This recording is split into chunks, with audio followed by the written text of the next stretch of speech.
O pessoal tá chegando, tô adicionando.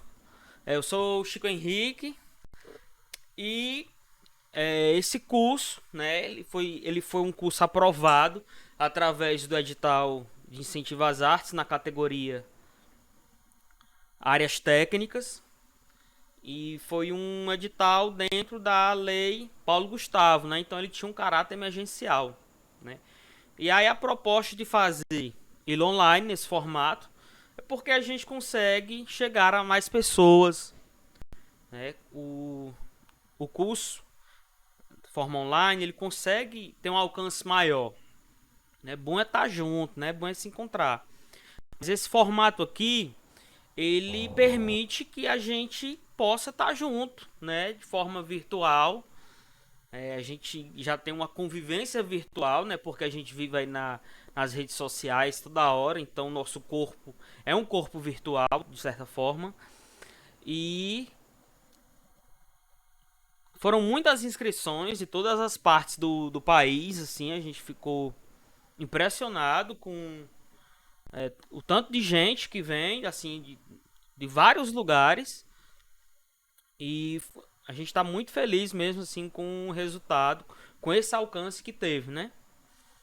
E aí, quando a gente propôs fazer o projeto, a gente dividiu 4 episódios, né? Falando sobre a visualidade da cena e de que maneira organizar isso numa aula também para que não fique chato, mas para que fique também interessante de assistir. E aí a gente colocou várias imagens já de arquivo, de coisas que a gente documenta para poder chegar, né? E também ter acessibilidade, né? A gente tem acessibilidade em audiodescrição, libras e legendagem também. E aí o episódio de hoje, né? Eu conversei um pouco sobre direção de arte, né? A questão da direção de arte. E aí eu acredito que quem já entrou aqui já deve ter assistido o episódio, né? Eu fiquei pensando se eu colocaria pra transmitir aqui, mas talvez pela qualidade não ia funcionar bem. Aí por isso que eu coloquei com uma hora de antecedência para você assistir e a gente ter mais tempo. Talvez amanhã eu jogue até um pouco mais cedo para ter mais tempo, né? Às vezes a pessoa tá saindo do emprego, 6 horas, não sei o quê. Aí eu já consigo jogar no começo da tarde, que aí você já tem mais tempo para assistir, né? Para adiantar. E é isso, gente. São muitas as pessoas, né? A gente já tem já 64 pessoas aqui junto. É,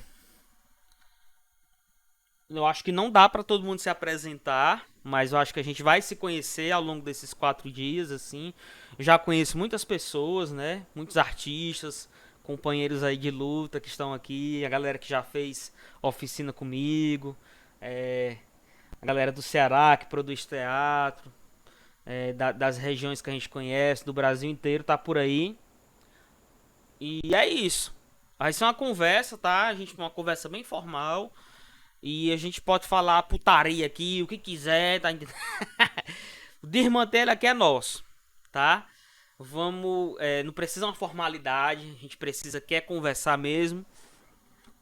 E eu falei do negócio da putaria, mas tá sendo gravado, né? Até ia informar aqui vocês que eu tô gravando para prestar conta com a Secretaria da Cultura do Estado. Então não pode falar putaria. Mas eles vão ver isso, né? Então é um paradoxo. Então, gente, vocês podem ficar à vontade, tá? Pra poder falar, perguntar alguma coisa. E é isso. Tô aqui, tô tentando entender a plataforma também. E quem quiser conversar, pode levantar a mão. Que aí a gente vai desenrolando aqui.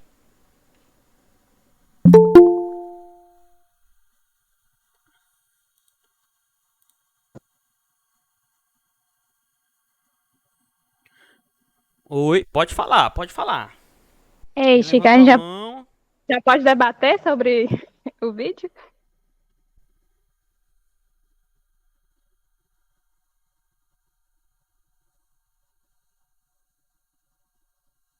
E aí a gente vai Assim, debater hoje sobre o vídeo, né?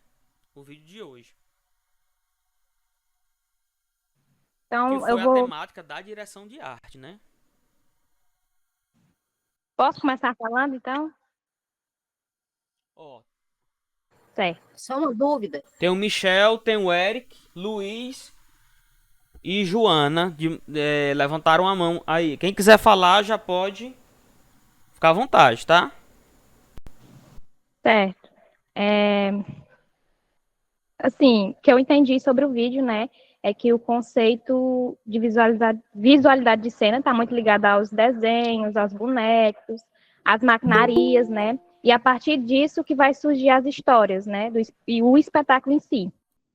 Então, a direção de arte vai ser tudo aquilo que se vê em cena, né, figurino, adereços, conceitos artísticos, né, a atmosfera, o tempo, o gênero, lugar, as cores e as texturas e imagens também.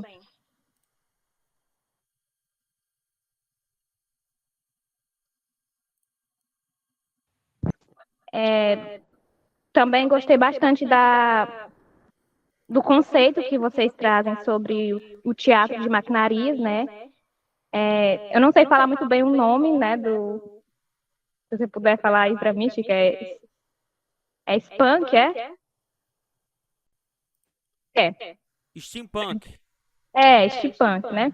Que tem a presença do metal, das engrenagens, né? Tudo aquilo voltado assim para o período da Revolução Industrial, né? Meio que inspirado no período da Revolução Industrial, né? E aí, a partir dos desenhos e de imagens é que vai se construindo a cena, né? Você falou no vídeo também sobre os objetos contarem as histórias, né? E ter aquele jogo do ator em cena, né? Porque tem que ter o trabalho de interpretação para contar a história. Então, não é só a direção de arte em si, também tem que ter esse trabalho do ator e toda a questão do figurino que vai estar também ligado à iluminação, para ressaltar todo o espetáculo em si. Mas sobre isso, gente. Obrigada.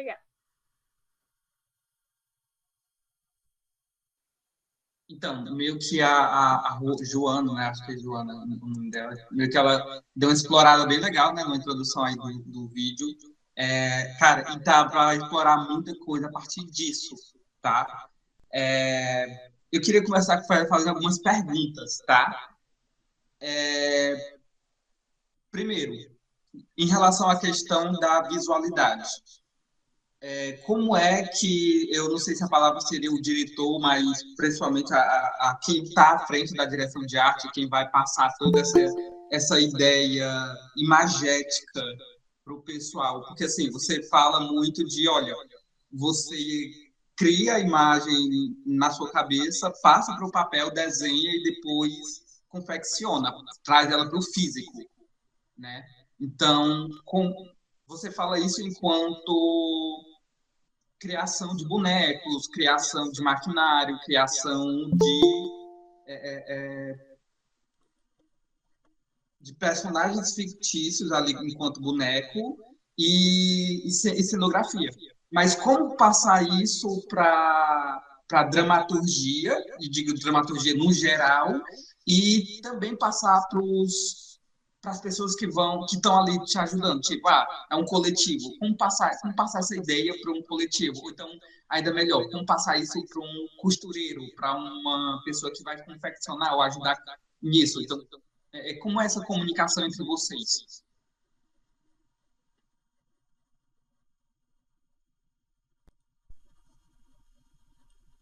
Pronto, massa, massa. Bem observado. O que você mencionou aí, né, é um trabalho realmente de direção de arte, né? Antes era muito debatido, né, se tinha esse tipo de direção dentro da cena teatral, né? Era muito chamado, era só o cenografia, o cenotécnico, o figurinista, mas existe também o conceito da direção de arte dentro do teatro, né? Essa pessoa que vai pensar realmente a visualidade do todo. E aí o trabalho desse diretor de arte, né, que é pensar o que é visível para a cena, né, o que compõe toda a visualidade, ele ele caminha muito junto com o diretor do espetáculo, né? Com o diretor de cena, né? O cara que vai construir a cena. Então, é um trabalho em conjunto de pesquisar qual a estética, o conceito daquela obra, né? E depois a aula vai ser gravada. Sim, a aula está sendo gravada e depois também vai ficar disponível, viu, gente? E como eu estava falando, o diretor de arte ele caminha muito com o diretor de cena, né? Então eles vão debatendo. Quando se pensa uma visualidade para a cena, não é só porque é bonito, porque isso aqui é bonito, porque isso aqui é interessante. Não, o que é que essa estética vai contribuir com essa dramaturgia, né? Então, a primeira coisa que pode ser pensada é qual é a dramaturgia do espetáculo, né? Que texto é esse? Que dramaturgia é essa? É uma dramaturgia que nasce do texto? É uma dramaturgia que nasce do improviso? É uma dramaturgia que nasce da ação? Então, a partir daí, a gente começa a pensar qual visualidade vai casar com aquela dramaturgia, né? Se eu vou fazer um espetáculo que tem uma dramaturgia circense, então eu vou pensar as texturas, as cores daquele tipo de circo, daquele tipo de apresentação. É um circo tradicional? É um circo clássico? É um circo urbano? Então, pensar juntamente com o diretor aquela visualidade. E aí, como é que eu passo para a costureira, para o cenógrafo? Você pode passar de diversas maneiras. Se você tem habilidade para o desenho, você desenha, né? Eu imagino um figurino. Então, vai lá, faz um desenho, um croquis desse figurino, pinta, usa canetinha, usa tinta guache, aquarela. Se eu imagino um cenário, eu vou lá, desenho, né? Quando você tem a habilidade de desenhar, isso facilita muito você tirar da cabeça aquilo que você imagina para poder colocar para a pessoa que vai construir, né? Executar. Agora, se você não tem habilidade para desenhar, hoje em dia a gente tem muitas ferramentas para criar desenho, né? A gente tem o Google com várias referências, né? O que você pesquisar de referência você vai ter lá na internet. Eu quero um cenário assim, um cenário de madeira no estilo industrial. Então você vai lá pesquisar e você vai ter várias referências, né? O que a gente chama de baú do diretor, né? Esse baú do diretor onde você vai colocar várias referências lá dentro e passar para a pessoa que vai executar. Outra ferramenta também que é incrível, que hoje a gente está aí, é as inteligências artificiais, né? De que maneira eu posso ter uma ideia e eu coloco um prompt lá na inteligência artificial e ela pode gerar uma imagem para mim e eu posso usar isso como referência. Não vou entrar no mérito do que é ético, do que não é ético. É uma ferramenta, né? No momento que você assume que você está utilizando ela, né?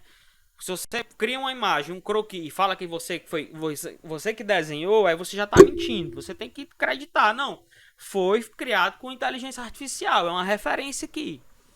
Então, são várias ferramentas que a gente consegue tirar as imagens, captar as imagens, né? E tem vários sites aí que você consegue também ter muitas referências, né? Sites específicos para enfim, pesquisa, né? O Pinterest é um site muito massa, assim, que tem muita coisa de referência do mundo inteiro, né? Então, você tendo a habilidade de desenhar ou não, o importante é você saber o que você quer, entendeu? Você tem que saber o que você quer. E aí, a partir do momento que você sabe o que você quer, você tem que estudar sobre aquele movimento, sobre aquela estética. Eu quero trabalhar com steampunk. Então eu vou pesquisar tudo sobre steampunk. Eu quero uma referência do movimento armorial. Então eu vou pesquisar tudo de referência do movimento armorial. Eu quero uma referência moderna. Então o que for de modernismo eu vou pesquisar. Eu quero uma referência psicodélica. Então o que for de psicodelismo você vai pesquisar.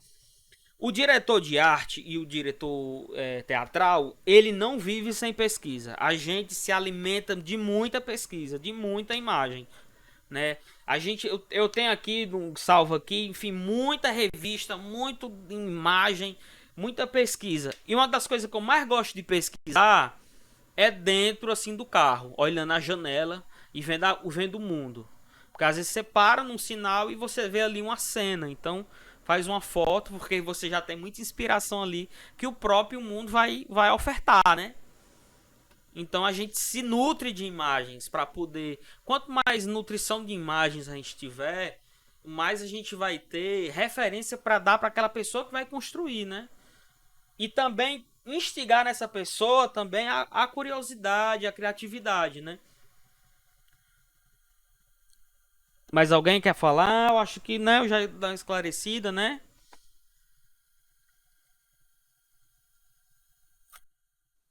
Boa noite.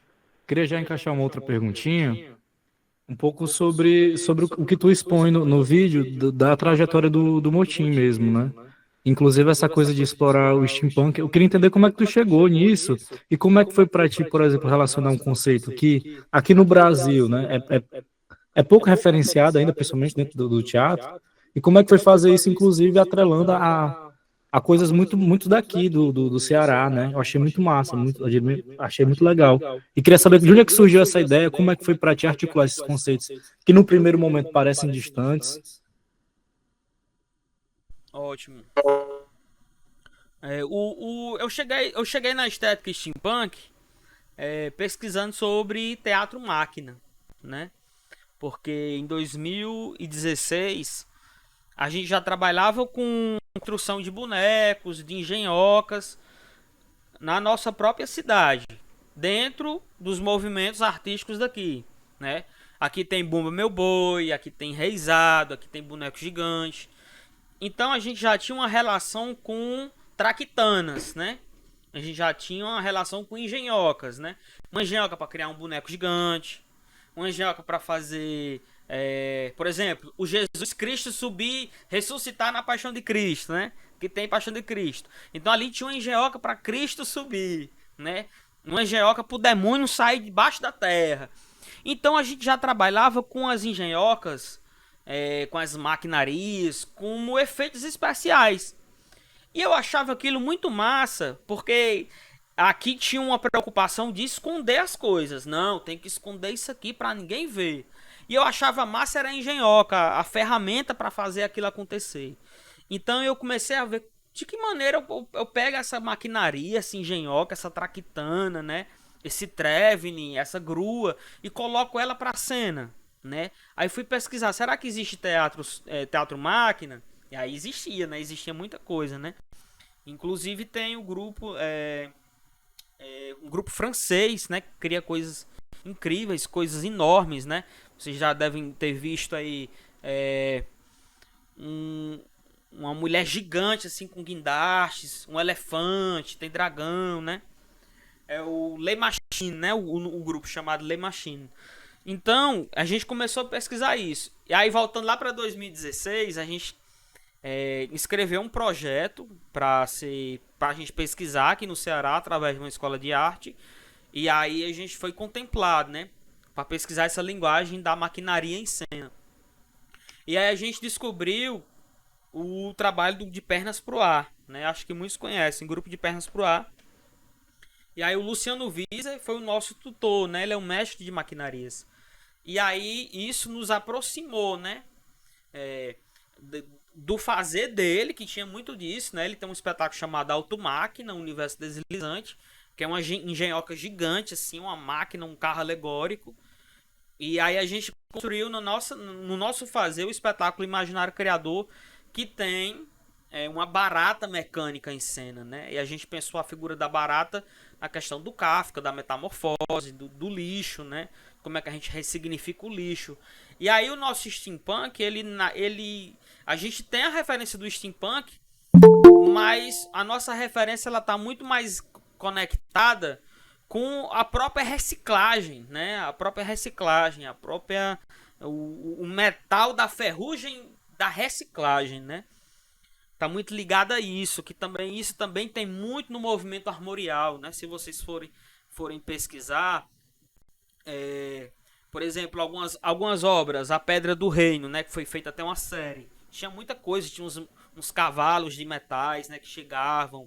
Então tinha muito essa coisa da terra, né, o couro, a textura do chão, da ferrugem, do metal, da renda. Então tinha muito essa referência, né? E aí a gente traz pro nosso fazer, justamente misturando essas texturas que nos são muito presentes, né? Aqui a gente tem muito couro, tem muita terra, tem muita madeira, né? Porque aqui a gente tem galhos, tem texturas que a gente consegue fazer, texturizar roupas com árvores, né? Com cascas de árvores, a gente consegue fazer isso. Tem o ticum, que é um tipo da palha. Na minha região tem a carnaúba, né? Que é uma palmeira que também a gente consegue extrair muito desse material. E aí a gente chegou nessa estética através dessa curiosidade de saber. E aí ela foi ficando, foi ficando, foi ficando. A gente, mas justamente por entender e por apreciar a obra não acabada, mas ela no processo, né? No sentido de você ver, porque a gente já utilizava muito o reciclado para construir coisas, pega uma garrafa, um metal, e aí vou modelar em cima dessa garrafa uma cabeça. Aí depois eu fiquei pensando, legal é mostrar essa garrafa, a gente saber o que é que tem por dentro dessa cabeça. E aí fui meio que descascando, fui meio que deixando as coisas mais cruas, né? Mostrando os materiais do que dá um refinamento final, né? Então tem alguns bonecos que tem um refinamento completo, que você não identifica o que é o material, e tem bonecos que eles aparecem mesmo o que é uma tampa, é um prato, é uma boca de fogão, é um conduíte, é uma coisa que você vai observando ali, é o próprio material bruto ali aparecendo, né? Com quanto estética, né? Com decisão mesmo dele estar vivo ali.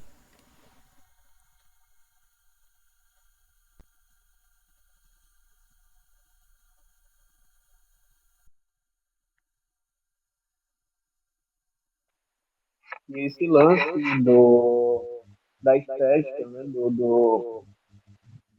que dá a entender que é um prato, é uma garrafa, é uma boca de fogão.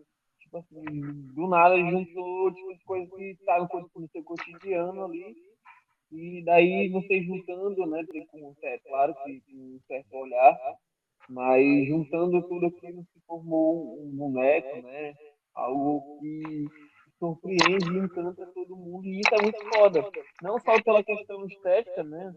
Do, do, do boneco em si, né? Usando o boneco como exemplo, mas também para esse lado, né? Que tipo, uma parada que está do nosso lado, às vezes a gente vai para um teatro para a gente ver algo que já está no nosso cotidiano, mas com um olhar diferente, né? E é legal que repassa essa ideia da forma que você vê, né, aquele material para outras pessoas, né? Que eu vi mais da parte dos instrumentos, né, com materiais reutilizados, coisas assim do tipo, que é uma coisa que eu estou tentando aplicar já para mim em cena, puxando ali um pouco, tô meio que na palhaçaria, um palhaço musical, mas com essa ideia, né? Do luthier, enfim. E daí eu venho dessa música também, né? E é muito massa você falar sobre isso, porque hoje em dia, tipo, a galera às vezes quer algo muito complexo para montar uma cena, para fazer um cenário e às vezes com coisas simples, coisas que tá no lixo, reutilizando, né? Que querendo ou não, também é uma parada muito foda, porque a gente está dando um ressignificado para aquele material que ia pro lixo, poluindo mais ainda aí o nosso planeta, né? Enfim. E essa ideia é muito massa. Assim. O primeiro contato que eu tive com a Tupi Mutintim foi assistindo você no festival em Guará, que foi o Palhaço no final do mundo, alguma coisa que não lembro certo. Acho que eu cheguei até já a comentar algumas vezes com você sobre isso. Que é muito foda. Eu achei muito foda, desde a parte técnica ali, de você, aquela parada de um cavalo de Troia, que você tira tudo de dentro, no decorrer da cena ali. Mas também, como todo material vem dessa ideia, né? De pegar coisas do cotidiano, um novo olhar, monta ali a antena, uma coisa assim. E isso é muito massa, né? Maravilha, maravilha. É isso aí. E assim, a gente precisa estar muito disposto realmente a ter essa generosidade de não querer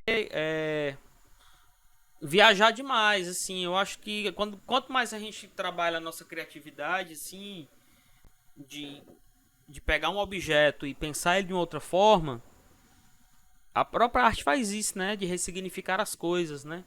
O que é um copo, né? O copo é uma coisa que a gente deu uma função e deu esse nome, mas esse copo pode ser outras coisas, né? Ele pode virar várias coisas. Então a gente meio que liberta também as coisas da sua função, né? Do que ela foi aprisionada para ser, né?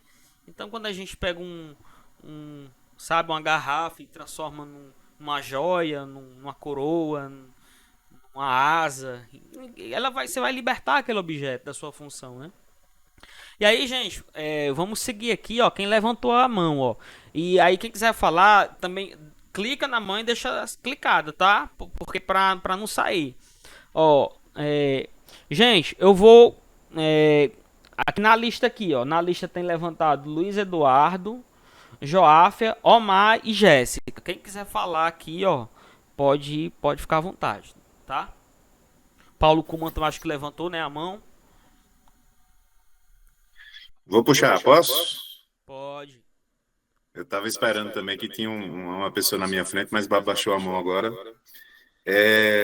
Boa noite, Chico. Boa noite, gente. Eu vou pedir a voz aqui mais para compartilhar um problema que aí eu queria ouvir mais em relação à curiosidade mesmo, como que você lida com isso. Mas antes disso, cara, parabenizar esse formato. Estou achando ótimo. Eu acho que ele fica muito leve, né? Ele fica muito, muito gostoso de apreciar, porque, enfim, formato virtual, apesar de aproximar quem está longe, mas é cansativo pra caramba. Mas, enfim, bicho, eu estou num processo criativo aqui e, assim, essa escolha estética, essa delimitação, esse refinamento estético, às vezes ele dá um trabalhinho, né? Às vezes você chega com uma coisa tipo, quero trabalhar steampunk aqui e massa. Mas, às vezes, dá uma dificuldadezinha de delimitar. Aí eu queria saber de tu, se tu já passou por isso, tem algum exercício que você faz, alguma atividade que, tipo, cara, preciso delimitar aqui essa proposta estética, e aí eu vou fazer um exercíciozinho aqui para filtrar, para chegar onde finalmente eu quero. Às vezes a gente não sabe direito o que quer, mas quer alguma coisa, né? É mais isso. É isso aí. É assim, existe duas questões, né? Existe a questão da função. Eu crio um cenário, um objeto, um endereço de cena, e ele tem que estar funcional para aquilo que eu vou fazer, porque é uma coisa que atrapalha e deixa muito feia a cena é você pegar uma coisa que ele tá enganchando, ou aquilo tá caindo na cena. Isso atrapalha demais, né? Então, o meu principal foco quando eu construo alguma coisa é deixar ele funcional, né? Mais do que a estética final, ele funcional, ele tá funcionando, né? Eu vou utilizar uma máscara aqui que vai abrir a boca, então ela tem que funcionar, né? Então já parte daí. A questão do refinamento estético, eu acho que ajuda muito quando você pensa o todo, né? Quando você pensa o espetáculo como um todo, né? Como se você pensa que cada peça é um mosaico que vai compor o todo, né? Então, se você às vezes você tem um objeto que não tá legal ali, eu quero uma coisa bem pintadinha, bem bonitinha. Aí você passa horas e horas pintando e aquilo vai ficar numa cena longe, a pessoa nem vê, né? Às vezes os detalhes. Então, é você pensar como um todo, sabe? Como é que você monta esse mosaico do todo assim. É por isso que é importante a gente definir a estética antes, né? Por exemplo, eu vou trabalhar com papelão. Aí vou trabalhar com papelão. Eu queria construir um cenário de papelão, eu queria construir um boneco de papelão, não sei o que. Aí você constrói tudo de papelão, aí você pinta tudo, entendeu? E aí o papelão some, o papelão vai sumir. Por que não deixar esse papelão aparente? Tá entendendo? Por que não utilizar das várias texturas do papelão? Né? O papelão amassado, o papelão rasgado, né? Tem esculturas, né, que a galera faz com papelão, que é incrível, ele vai aproveitando as texturas do papelão, vai rasgando e vai criando. Então é como é que você pensa o todo, sabe? E aí nessa questão do refinamento, é como deixar funcional, né? Como deixar funcional. E outra coisa também que na minha formação, né, com os mestres aqui, eles eram muitos de construir a coisa tal como ela. Como é, vai fazer um boi. Então era o boi igual o boi do cercado. Depois de um tempo, esse hiperrealismo, né, que foi uma coisa que foi muito trabalhada, né, na arte, para chegar a esse hiperrealismo, na minha formação era para criar coisas hiperrealistas. Depois isso foi se dissolvendo, sabe? Então hoje não precisa você criar, você vai criar por exemplo, um Bumba Meu Boi, você não precisa fazer o boi completo. Você cria uma cabeça, coloca 2 chifres e qualquer material. Se você cria a referência ali e você dá vida àquilo ali na cena e é funcional e funciona, isso é mais importante do que qualquer realismo, né? É como você cria um objeto que vai ter funcionalidade e também vai despertar a imaginação, né? Porque a gente não é a Marvel para entregar a coisa linda, o CGI perfeito, né? Que é a discussão que hoje o CGI não é mais perfeito, né? Várias coisas que eu ouvi aí os nerds falando. A briga medonha porque o CGI não é perfeito. Gente, mas o Hulk não existe. Sabe? Ele não existe. Então, essa coisa de como você representar a parada, ela é muito mais interessante, sabe? E aí você cria coisas assim que são fantásticas. É por isso que é tão legal o teatro, por exemplo, o teatro de objetos. Que você pega objetos ali do cotidiano, ali, o objeto como ele é, e ele vira outra coisa assim, sabe? Uma colher pode virar uma pessoa, pode virar, enfim. Como você trabalha com isso, né? Também para não ficar pirando também. Eu acho que deixando funcional a parada, ela é mais importante do que você tá totalmente acabada, sabe? Um acabamento final. É mais a funcionalidade dela.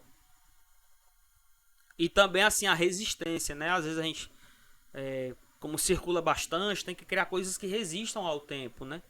Ou que sejam coisas descartáveis, mas que a gente consiga também construir rápido, né? Coisas rápidas, né? Não sei se eu respondi ou se eu viajei demais. Aqui eu viajo demais nas coisas.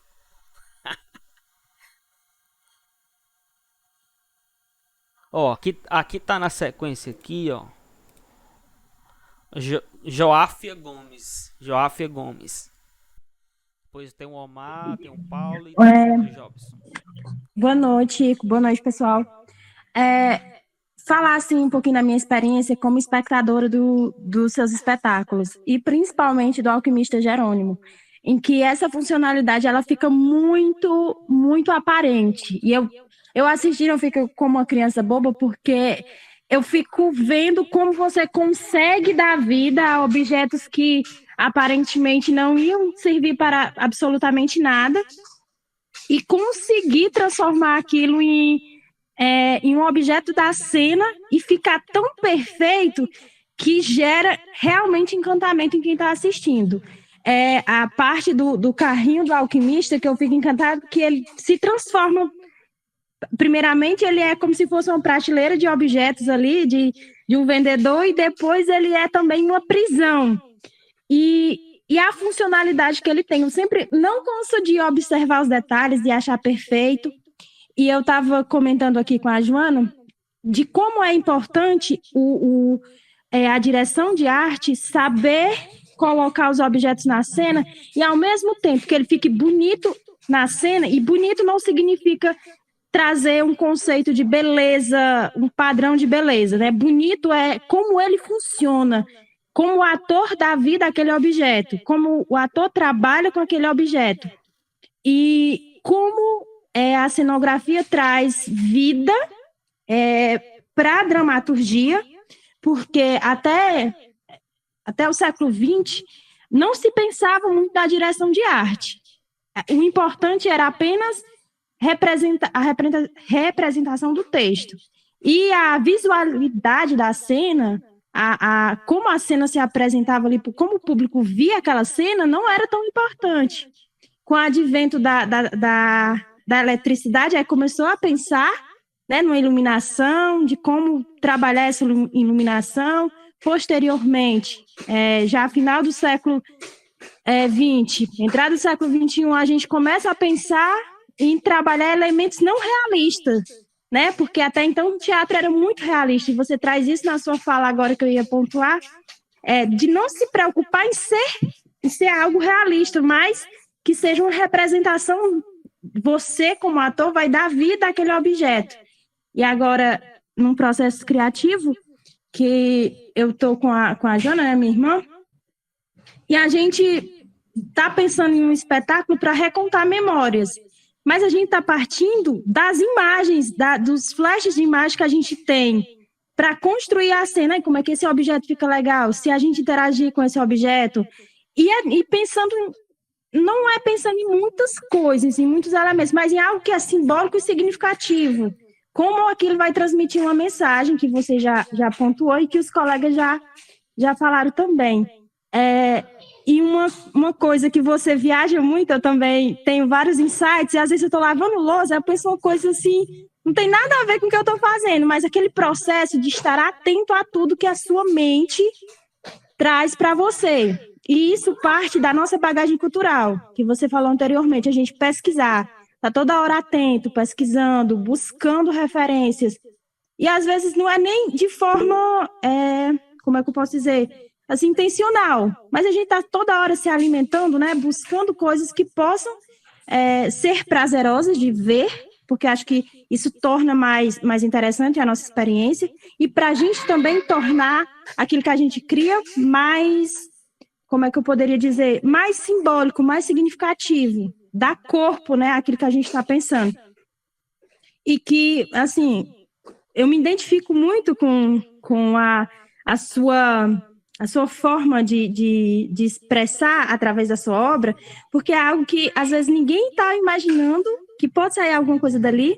Quando eu assisti Bicho Alombroso, eu fiquei assim, no início não dá para a gente saber que você está falando de você, mas com o passar do percurso, né, do espetáculo, a gente consegue te ver inteiramente ali naquele ser que é muito bem representado com os objetos que você traz para a cena, com a própria cabeça daquele bicho que não tem forma, a gente não sabe dizer o que ele é, porque ele pode ser muitas coisas. Então, assim, eu acredito que dentro do corpo do teatro, ou de qualquer obra artística, a direção de arte seria a pele, né, desse corpo, que é aquilo que é apresentado, mas que só ele por si só não traz vida, não dá vida à obra, né? Precisa que o ator que está ali interaja com ele da forma que dê significado àquele objeto, aquela imagem, né? É isso aí, exatamente. É um trabalho de composição, né? Um trabalho que as coisas paradas, elas não têm vida, né? Então a gente precisa trabalhar muito, né? Explorar muito os movimentos, né? Como isso vai interagir com o corpo do ator, como um cenário pode se transformar, como ele também pode ser vivo, né? Através dessas interações, assim, né? E é isso, as imagens, elas falam muito, né? As imagens, elas falam muito, assim, né? O trabalho da gente se destaca muito por isso, por essa construção imagética, né? Porque a gente né, essa formação das artes visuais, elas foram entrando no teatro, assim, né? de que maneira impactar com os olhos, né? De que maneira impactar com o visual. E aí a gente precisa muito cuidar do que a gente cria de imagens, né? Se você pega a figura da bandeira do Brasil, né? E a blusa da seleção, o que é que ela significa hoje, né? Como essa imagem foi trabalhada, sabe? Então a gente, né? O que significa esse tipo de imagem, sabe? Tantas imagens que foram deturpadas, né? Distorcidas, né? Ressignificadas, né? Criadas outras coisas em cima, né? Se você pega até a questão da imagem santa, né? Se você tem o Padre Cícero lá no Juazeiro, né? Ali é uma imagem, né? Que tem uma carga ali para uma pessoa muito forte, né? A questão da fé, aí você do que é crença, do que aquela imagem vai atingir na pessoa. Para outra pessoa aquela imagem já tem outro significado, né? Então as imagens elas são muito fortes, né? E aí como a gente constrói isso? Como é que a gente constrói essas imagéticas, né? Que vão para nossa imaginação, né? Porque a imagem ela vai para nossa imaginação, né? É tanto que se você coloca uma tela para uma pessoa ver, ela vê outra coisa, né? A gente não vê o que tá aqui, a gente não vê, a gente vê sempre outra coisa. Cada um vai criar a sua própria imagem, porque cada um tem atrás dos olhos uma vivência, tem uma referência que vai bater, né? Então, Omar tá aqui na sequência, se quiser falar, Omar, pode ficar à vontade. Boa noite, Chico, boa noite a todos. Eu gostaria até de pedir para que as pessoas, quando fossem falar, dissessem pelo menos de onde são, de onde é, só para a gente ter né, localizar aí, né? Parabenizar aqui pelo trabalho aí, Chico, pela ideia, muito bom. E fazer aqui uma pergunta a você. Assim, a direção de arte, ela se inicia a partir da concepção do espetáculo, né? A concepção cênica do espetáculo, né? Diretor de arte como diretor do espetáculo. Aí eu queria te perguntar assim, a tua criação cênica, né? Da onde é que vem tua criação cênica? Tu geralmente começa a partir de quê? De um texto, de um tema, de um improviso, para começar a pensar no espetáculo que você vai produzir, criar essa concepção para depois entrar na concepção de arte mesmo, de colocar aquilo, de ver que material, que coisa e tal, né? Como é que é isso no teu processo? Eu não tenho bem uma metodologia, sabe, Omar? Eu acho que cada processo ele é muito particular. Mas uma coisa que ela está sempre presente é a questão da imagem. Eu acho que ela vem primeiro do que qualquer coisa, sabe? Às vezes eu vejo um personagem, às vezes eu começo a construir um boneco, e aí esse boneco ganha vida e vira um espetáculo, sabe? Então, assim, a última coisa que eu penso quando vou construir um espetáculo é no texto. O texto é a última coisa que vem, sabe? Até porque eu nunca montei textos clássicos, né? Eu nunca peguei um texto de alguém para montar.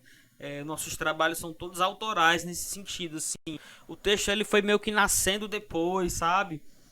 E a gente, na nossa pesquisa, a gente sempre quer falar de temas que talvez não estejam muito na moda, assim, né? Do que a galera tá falando, sabe? Do que tá no movimento, né? A gente vê uma tendência a falar de alguns temas estão em pauta, né? Assim, e a gente fala de outras coisas, né? A gente vai falar sobre psicologia, sabe? Sobre coisas universais, sobre medo, sobre sonhos, né? Sobre encantamento, coisas que acabam, de certa forma, falando também dessas temáticas que são tão importantes, que as galeras, né, estão criando e, enfim, que é muito massa, que é muito urgente, sim, mas nossas temáticas, elas vão, sabe, mas talvez por a gente trabalhar com a imagem, com a questão do sonho, né, ela tá mais, talvez, no inconsciente, sabe, nossas temáticas, elas estão mais no profundo da alma, assim, quando a gente vai criar os espetáculos, né? O pequeno show de horrores, né? O que lhe assusta, o que lhe causa pavor, né? O laborioso contato, que é um apocalipse, um palhaço enfrentando o fim do mundo. Enfim, a gente está montando um espetáculo agora, o Oniroscópio, a máquina dos sonhos, né? Uma máquina para revelar e criar sonhos. E aí a gente está criando nesse sentido assim. E aí, quando a gente... vamos falar, beleza, que temática, agora vamos pesquisar. A gente eu queria muito trabalhar, vou citar o exemplo do Velho Relojoeiro e as Voltas do Tempo. É um trabalho com bonecos gigantes, bonecos médios e bonecos pequenos. Eu queria trazer o boneco gigante para a cena. Mas porque a gente trabalha com boneco gigante muito na questão do cortejo, da alegoria. Não, mas vamos trabalhar o boneco gigante na cena. Aí eu criei um boneco gigante, um velho, né, um boneco diferente, com pernas, sabe, que as pernas ficam para fora, as pernas gigantes, cabeça zona movimenta, cheio de expressões. E aí, beleza, tenho esse velho aqui. E aí depois eu construí um relógio de pêndulo. Aí pronto, tem um velho, tem um relógio de pêndulo, ele é um relojoeiro.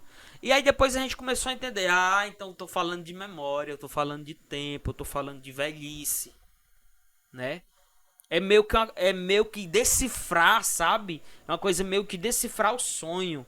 Eu sonhei, chegou essa imagem, chegou essa escultura, essa criação. Depois eu vou decifrar o que isso quer falar, sabe? É uma coisa muito doida assim também.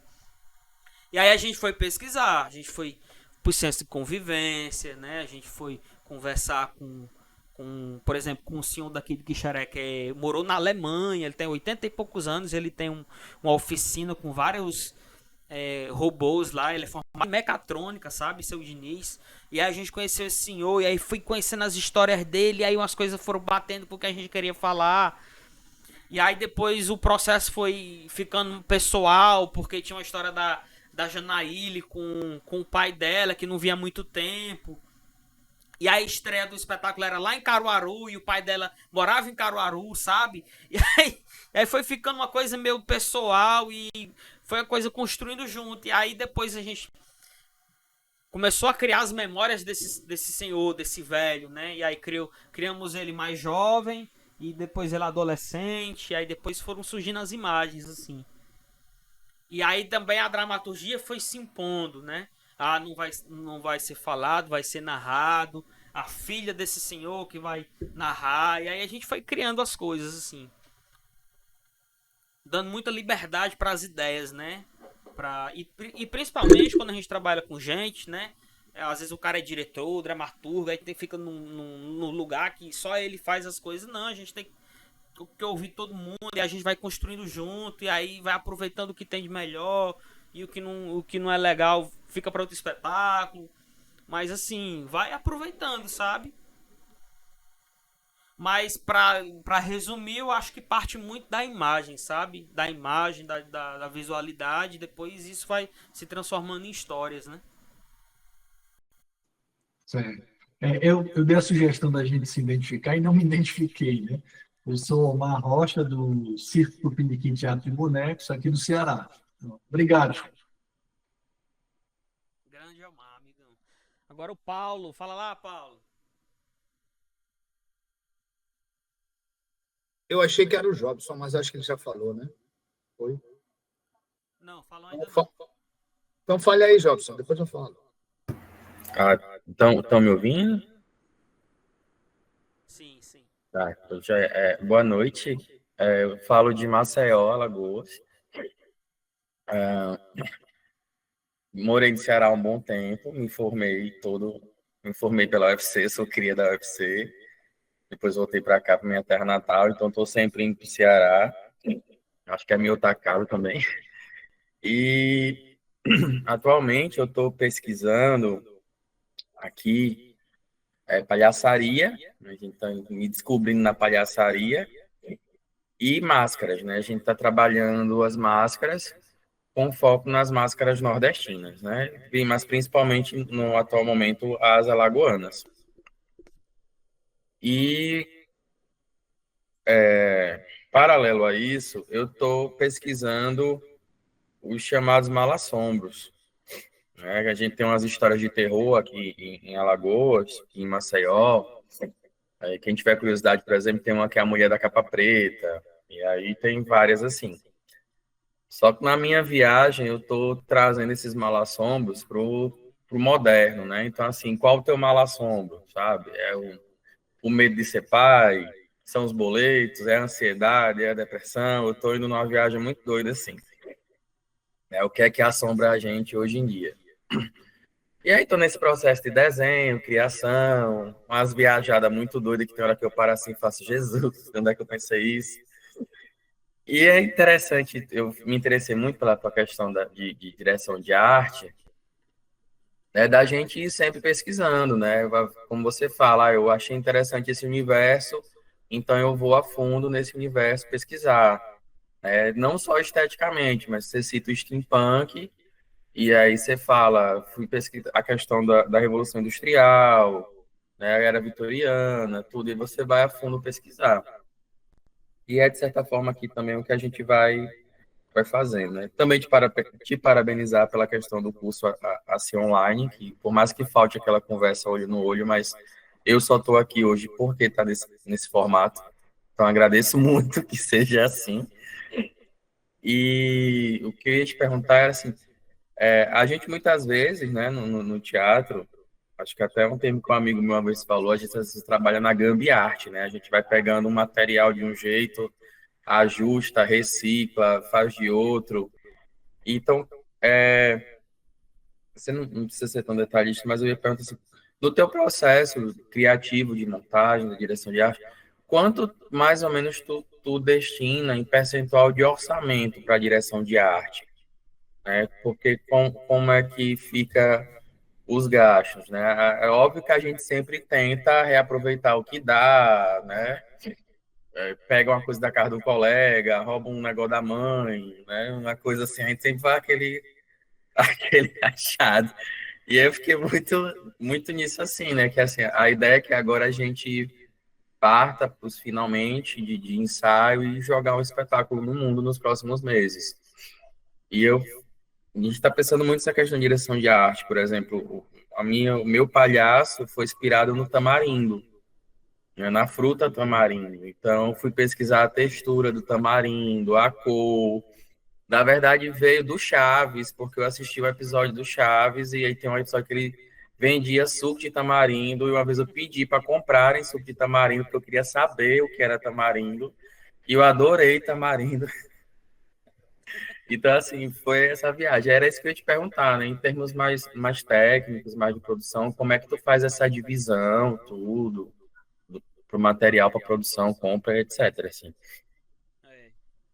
É bom citar isso aí mesmo, porque assim, ó, essa questão do material, ela é realmente, hoje, né, ela é uma problemática, assim, porque vai fazer coisa reciclada, não sei o que, mas assim, não é só coisa reciclada que resolve tudo, sabe? Não é só o material, você precisa de um parafuso, você precisa de uma cola, você precisa de um tecido, precisa de um verniz, de uma resina.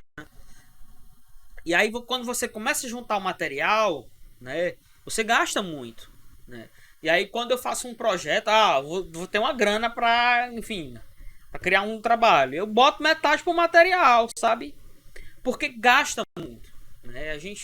E aí às vezes você quer criar umas paradas doidas assim, aí você tendo grana para investir, você consegue chegar naquele resultado, entendeu? E aí quando eu falo material, não é só o material que vai estar lá na coisa criada, mas ferramenta também, sabe? É preciso você ter uma máquina boa para costurar, é preciso você ter uma máquina de solda para fazer uma estrutura, você ter uma esmerilhadeira, você ter, sabe, uma serra, uma pistola de cola quente massa, uma tesoura boa. Porque às vezes você fica sofrendo, eu vou cortar um negócio aí, a tesoura não presta, aí quebra a tesoura, aí você vai colar uma parada e a pistola explode na sua mão, sabe? E aí assim, aí você tem que ter assim primeiramente, ferramentas para construir, sabe? E outra coisa, se não vai construir, tem que ter grana para pagar os profissionais, né? Não é negócio ficar mendigando, por favor, faz esse boneco aqui por tantos, faz esse figurino. Não, é pagar a galera mesmo, porque a gente tá falando de mercado, né? E aí a galera, às vezes, a gente desvaloriza muito o trabalho manual, né? E hoje eu valorizo muito meu trabalho manual, porque é tempo que a gente investe, sabe? É muito tempo, são horas. Eu tô com o olho irritado aqui, esse olho aqui meu tá irritado. Passei a semana inteira trabalhando com solda, com coisa aqui. Tô com o olho irritado por conta disso, né? Então, assim, a gente... o trabalho manual, ele leva muito, né? Então é importante dedicar, sabe? Parte do orçamento para você tanto pagar bem os profissionais que vão construir, para quanto você ter material para você comprar coisas boas também, né? Coisas com qualidade, né? Então, mas antes de viajar também, assim, de que maneira também eu posso facilitar? Eu consigo fazer vou cobrir uma máscara. Eu vou fazer essa máscara com o quê? Qual o material mais resistente aqui? Vou fazer de tecido, vou fazer de resina, vou fazer de látex. Então são escolhas também, né? Porque às vezes a gente quer a coisa mais chique, mas não sei o que, mas às vezes não dá o resultado, né? O resultado fica legal. Então, balancear, né? A estética com o tipo de material, sabe? Né? Mas vai também do bolso de cada um, assim, né? E também da decisão estética. Não é só para ter uma coisa rica, chique, bem feita, sabe? Ouro. Vou fazer uma coroa para um rei. Vai ter ouro de verdade. De que maneira pode simular aquilo? De que maneira eu posso simular aquele material? De que maneira eu posso simular o ferro? Porque também a gente está pensando também em circulação. De que maneira eu posso ter materiais leves, né? Material leve para circular, para não sei o que. Tem coisa que não dá realmente. Tem coisa estrutural que não dá para ser coisa leve. Mas se tem uma coisa ali, uma capa, um acabamento, que dá para ser uma coisa leve, também pensar nisso, né? Então acho que pensar na valorização dos profissionais, pensar nesse material que tá caro, o tecido tá muito caro, sabe? Calçado, quando você vai fazer coisa para cabelo, né? Peruca, laser, essas coisas, é tudo muito caro, né? Maquiagem também.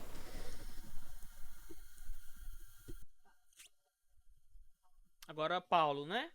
Na sequência o Cláudio. Isso aí. Então, quem me apresentou vocês, né, foi a Amanda Viana e o Arthur, da Boca de Sena, e eu gosto muito, assim, da tua visão política, né, porque isso fica para mim muito claro, né, como você apresenta as coisas. E a estética também.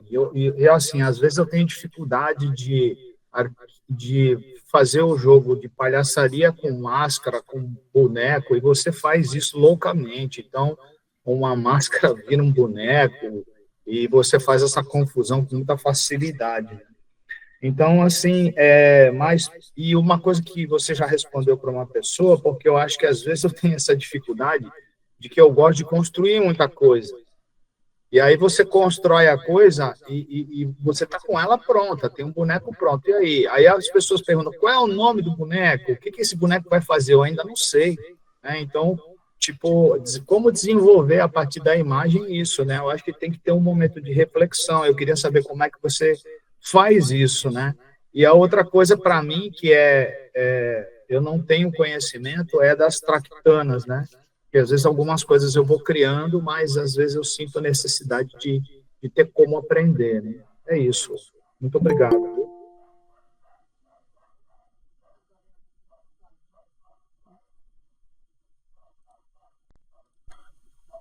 Massa. É isso, ó. Quando a gente constrói as coisas, elas vão te chamar, sabe? Tudo que é construído no universo, ele tem uma energia, sabe?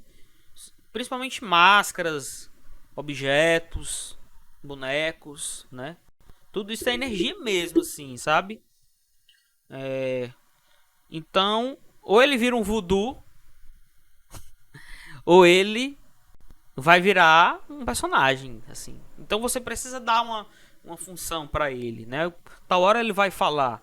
E também ele precisa muito que você precisa do que você jogue com ele, sabe? Que você coloque aquela máscara, não só constrói, porque senão você vai ter um ateliê cheio de coisas e as coisas paradas, empoeiradas e carregando energias e significados.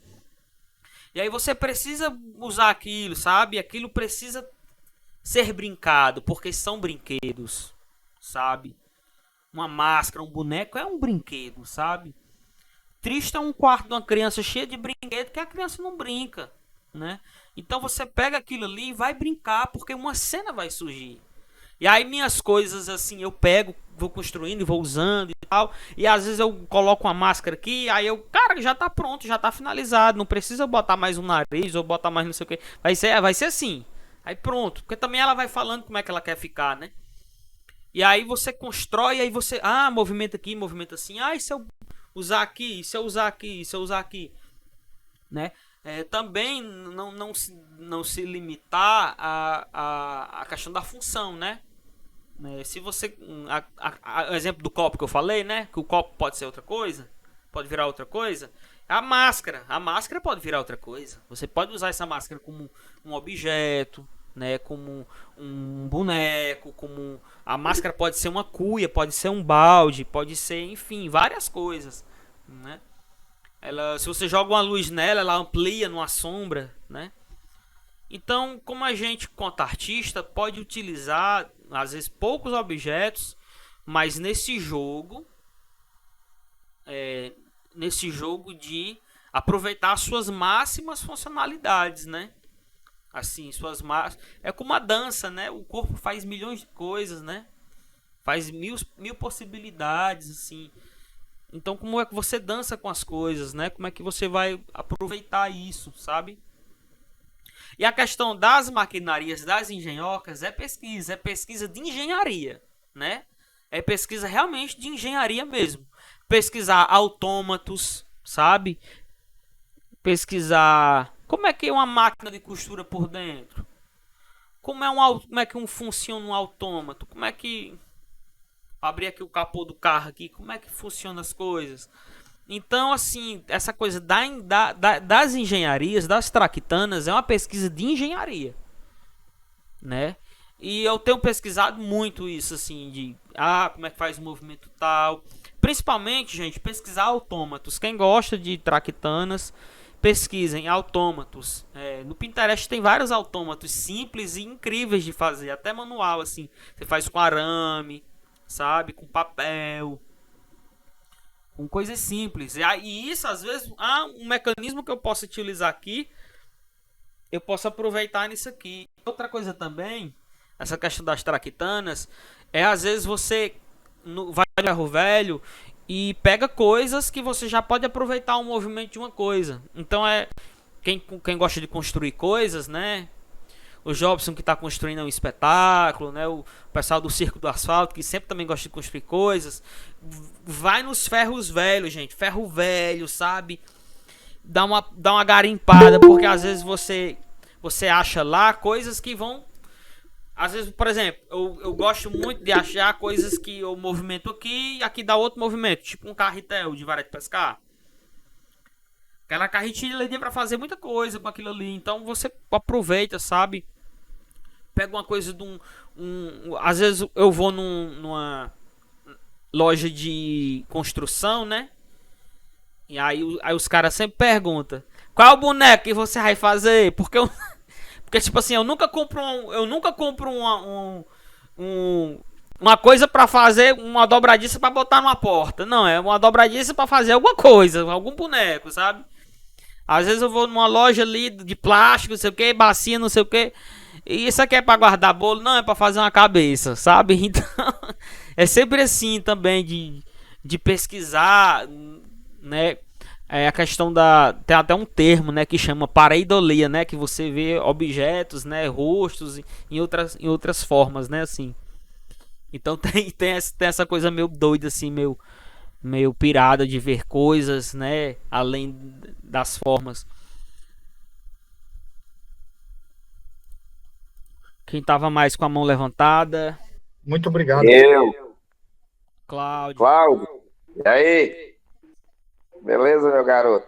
Beleza, Cláudio. Grande Me apresentar bonequeiro. aqui. Eu sou o Cláudio Magalhães, trabalho com a epidemia de bonecos. Muito interessante a questão que tu está colocando das traquintanas da garimpagem, né? A garimpagem, a gente pensa assim, bicho, eu vou gastar tanto dinheiro, bicho, eu vou ter que comprar isso, comprar aquilo, material, e aí a gente não lembra que na rua tem um material, tudo que a gente precisa praticamente, né? Só não a cola, mas a maioria das coisas a gente acha na rua. Essa questão de fazer máscara, né? A gente tá com o espetáculo, tu até conhece, né, o Paretan, né? Que a gente tava com o espetáculo todo montado, mas não tinha máscara. E aí a gente foi na casa de um mestre lá do Rio Grande do Norte, né? Que é o Duda da Boneca. E aí, de bobeira, a gente olhou assim, 2 máscaras que ele usava no carnaval, e digo, pronto, tá aí. Augusto e Sofia. Na verdade, a gente não escolheu, eles nos escolheram, né? E até hoje a gente está com essas máscaras que ele doou para a gente, inclusive, né? Foi muito interessante isso. E a gente viu as possibilidades, né? Que é o papelão, e a madeira que está ali jogada na beira da rua, no final do expediente, aquela madeirinha, eu não sei o nome dela, né? Que bota nos fogões e na geladeira, então aquelas madeirinhas ali, tudo serve de coisa, né? De cenário, para fazer perna de boneco, né? E assim, estou lembrando de uma história que eu, há muito tempo, quando eu te conheci, né, praticamente, que eu vi uma boneca que tu me mostraste, que tu fez e tu não tinha ainda nenhum espetáculo, né? Que eu acho que era a bruxa. Tu me mostrou. E aí hoje, no espetáculo, eu vejo a mesma bruxa, que é aquela que vira a cabeça, né? Exatamente. E aí eu lembro sempre, eu digo, cara, que massa. Essa questão da dramaturgia que está escrita, né? Que no teatro de pessoas, ela realmente é muito importante, né? Ela é essencial. O boneco, ela também é essencial, mas no boneco, às vezes, a dramaturgia acontece a partir da construção daquele boneco, né? Daquele equipamento, ou um boneco, ou o que seja. Então, isso é bem interessante, porque às vezes a gente cria um bocado de figuras que a gente diz, a gente vai usar um dia, né? A gente começa a animar e quando dá fé, vira um espetáculo, né? Então, assim, a tua primeira história, eu acho que foi a primeira, não sei, aquela do zoológico, né? Então, queria que tu falasse um pouco sobre ela, como é que foi, assim, o começo da tua criação, eu sei que tu veio de Tony, né? Mas de Tony você já passou, no sentido de estar fazendo coisas além do mestre, né? Porque ele também tem uma cabeça incrível, né? Então, fala aí um pouco sobre isso. E parabéns aí pela essa iniciativa, viu? Adorei. Meu mestre. Que é isso, cara, que é isso. Um beijão. Massa, Cláudio. Mas é isso, né? Assim, eu acho que a gente tem essa vivência com os mestres, né? Todo artista que a gente convive, a gente vai, né, aprendendo coisas, né? E aprendendo junto, e trocando, né? Enfim, Cláudio é um grande bonequeiro, gente, grande artista, um grande ator em cena, sabe? Quebra mesmo demais assim na cena. Incrível, assim. Enfim, massa. O uso ilógico que ele comentou, gente, foi o primeiro solo de palhaço, né? Meu primeiro solo de palhaço. Eu já vinha pesquisando bufonaria, fazendo coisas. E aí um momento da trupe que eu fiquei só, né? Que a gente tinha espetáculos com 3, 4 pessoas.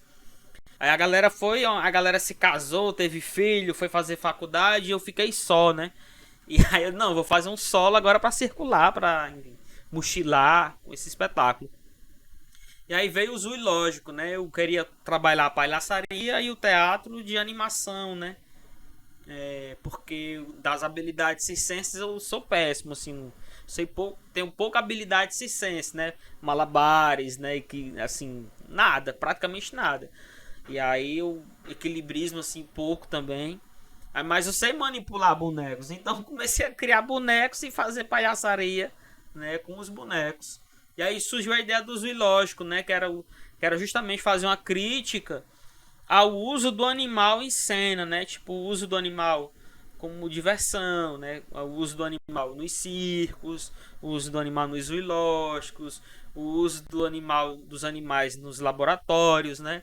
Então tinha uma cena chamada O Quarteto Delirante de Ratos de Laboratório. E aí eu trazia 4 ratos dançando, sabe assim? Aí injetava assim alguma coisa neles, eles ficavam mais pirados e dançavam mais frenéticos. Aí ia criando com isso. Tinha a cabeça de um leão que eu trazia pra cena e fazia uma brincadeira de colocar a boca assim, depois arrancava, sabe? Então é isso, assim. Eu acho que minha imagem caiu, não foi? Deixa eu acho que foi. Deixa eu entender. Parou fazendo o mungano. Ela travou. Com a boca aberta.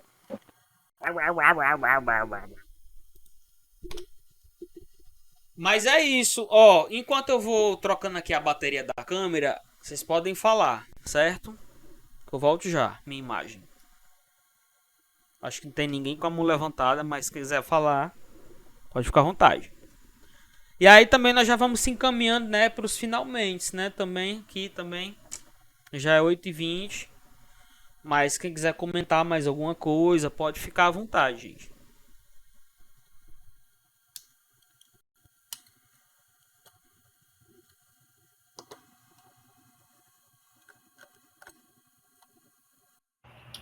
Opa, boa noite, Chico. Eu só queria que você está no finalzinho já, mas comentasse um pouquinho do processo de Monga. Né? Eu assisti aqui em Recife, foi uma experiência grande para mim, foi uma coisa maravilhosa. E aí eu queria que você comentasse um pouquinho sobre a direção de arte, sobre esse processo, né? Como foi essa experiência para você também. Massa, massa. O processo de Monga, muita gente até fica impressionada, assim, quando pergunta, você fez a direção de arte de Monga, qual foi você fez a máscara, né? A máscara que ela usa, eu disse, não, a máscara que ela usa foi comprada, assim, a gente comprou, é uma máscara de plástico, né? Porque associam muito meu trabalho com essa questão dos bonecos, né? A questão dos bonecos, das máscaras. E aí meio que rotulam só nesse lugar. Mas a direção de arte ela é muito mais ampla, assim. A gente consegue pensar essa questão do todo, né? Como eu falei, a direção de arte ela pensa o todo, não somente uma parte, né? E a direção de arte de Monga ela foi um trabalho de muito tempo, assim. Quando Jéssica surgiu com a proposta do espetáculo, a gente começou a pesquisar, né, o que ela iria falar em cena, né? Que história ela iria contar. E aí a gente começou... Ela disse que ia desconstruir Monga, né? Ia desconstruir essa coisa da... Opa, voltei, cheguei. Tô aqui de volta. Ó, tá desfocado? Voltou! Voltei. E aí a gente começou a desconstruir também essa história, né, que ela queria contar, né? Falar sobre Monga, né? Desconstruir a caixa de ilusão, né? Do que o circo usava. E aí foi muito a partir daí. Vamos quebrar esse espelho, vamos destruir essa caixa da ilusão, da transformação. A gente não vai dar palco para o ridículo, né? Para a história trágica que foi a história da Júlia, né? Que foi intitulada A Mulher Monga, né? Porque era uma mulher que tinha uma deficiência, que crescia pelos no corpo dela inteiro. E aí ela foi ridicularizada, né? Foi transformada na mulher macaco, né? E aí a gente queria quebrar essa imagem. A gente queria mostrar a grande artista que a Jéssica é, para que a gente não veja só a deficiência dela, né? Por isso que ela aparece nua em cena. Ela aparece nua em cena como é uma decisão estética. É direção de arte pensar que ela tá nua em cena.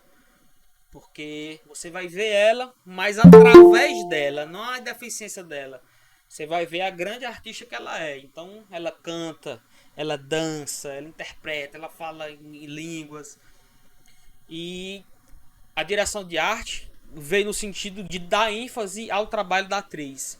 E aí a gente pensou luminárias, a gente pensou o chão, né, um chão espelhado, que seria a ideia de quebrar esse espelho da ilusão, né, e fazer o reflexo, né, que a gente possa refletir, a gente possa se ver e ver na distorção a beleza, né? E aí foi surgindo a partir daí, sabe? A direção de arte. E ela pensou também coisas. Eu quero coisas, Henrique. Eu sei que você trabalha com maquinaria, com piração. Eu quero coisas que a gente consiga viajar. Sabe? Coloque numa malas de 23 quilos e viagem internacional, né? Ela tá na França agora. E aí, não, beleza, vamos trabalhar com plásticos, com coisas que criem texturas, com luminárias, né? Com um softbox que faz um efeito incrível, assim. Então a direção de arte foi muito pensada como se fosse um estúdio, né? Como se ela estivesse dentro de um estúdio, que a gente possa manipular as luzes, que a gente possa manipular um globo de espelhos, né? E que a gente possa até trabalhar com coisas da própria maquinaria teatral, né? Então a gente utiliza muito a iluminação em cena, utiliza uma escada de serviço, na escada de serviço tem um espelho de vigilância, né? A gente foi pensando nesses elementos assim para compor, né? E aí foi uma direção de arte que eu gostei muito de fazer, porque ela fugiu muito da estética que eu trabalho no Motim, né? Então foi uma direção de arte mais pop, né? Assim, pensando nessas tecnologias, né?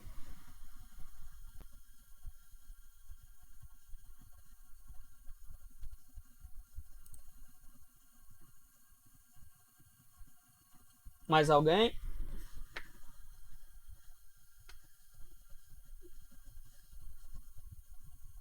Acho que no bate-papo, né? Tinha mais alguém aqui. Então é isso, gente. Então é isso. Vou finalizar aqui por hoje, tá? Agradeço demais vocês ficarem aí até agora, né? Esse formato online também cansa, né? A gente passou muito tempo na pandemia online. Então, eu acho que por hoje foi muito legal o encontro. Vocês contribuíram bastante, a gente trocou bastante. E amanhã eu vou colocar mais um episódio, né? Eu acho que vou colocar no comecinho da tarde, para que vocês tenham mais tempo para assistir, certo? E aí amanhã a gente vai falar sobre... Amanhã o quê?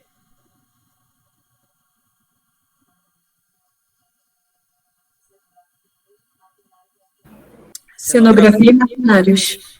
E objetos de cena, né? Massa. Então é isso. Amanhã a gente vai aprofundar mais esse papo. E se vocês estiverem com alguns projetos, construindo coisas, tô pesquisando uma coisa, tô construindo coisas, quiserem uma dica, alguma coisa, a gente amanhã pode conversar. Nesse sentido também, assim. Vocês assinaram, gente, a frequência? Já na minha produção aqui, ó. Sim, professor!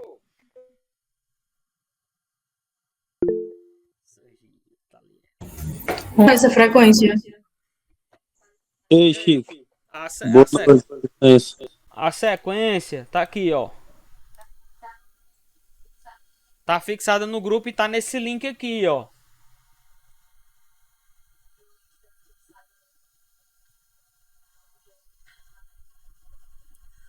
Fala, Jeremias.